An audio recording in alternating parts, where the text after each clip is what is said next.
Mais alors pourquoi Macky Sall veut barrer à ce point la route à Ousmane Sonko?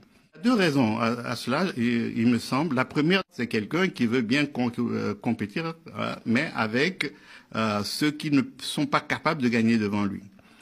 Il veut plus de lui comme adversaire parce qu'il sent...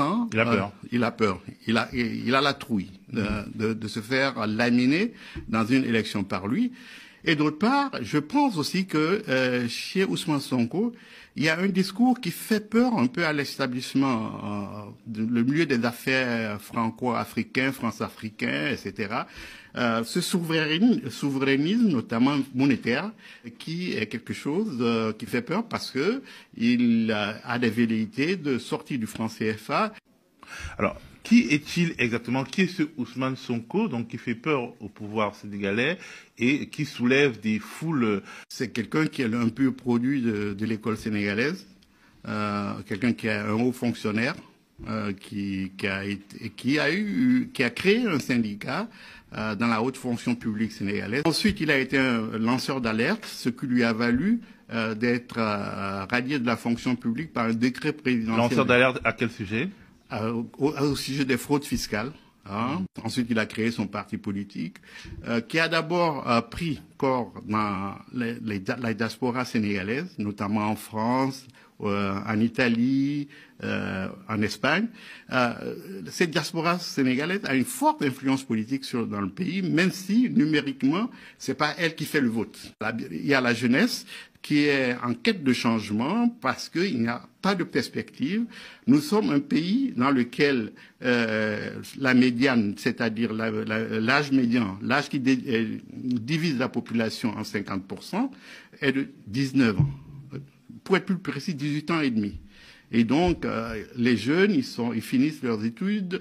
Le système économique tel qu'il est ne leur permet pas d'avoir un travail. Qu'on appelait l'affaire Adissar. De quoi il s'agit?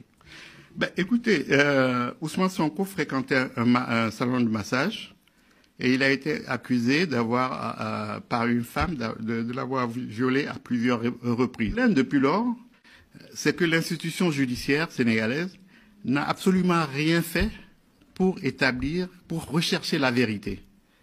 Ils se sont mis au service du pouvoir politique pour utiliser cette affaire pour abattre politiquement Ousmane Sonko.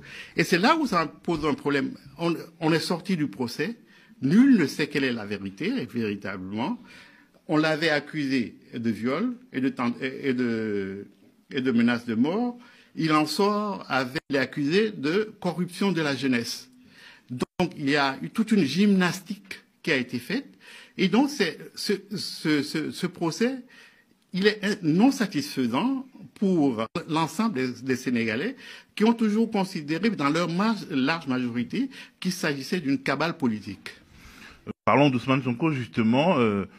On ne peut pas dire que ce soit un homme de gauche, par exemple. C'est quoi son identité politique? Non, il ne se revendique pas homme de gauche, il se revendique du panafricanisme. Moi, je mettrais ça dans le compte du nationalisme, mais pas un nationalisme, pas du chauvinisme, c'est du patriotisme. Il est dans la lignée des personnalités telles que Mamadou Dia, des gens comme, il se revendique de Thomas Sankara, un peu moins de Amical Cabral, et aussi un peu de Kwame Nkrumah et autres. Donc, c'est un parti dans une tradition sénégalaise qui est un peu attrape-tout. D'attrape-tout.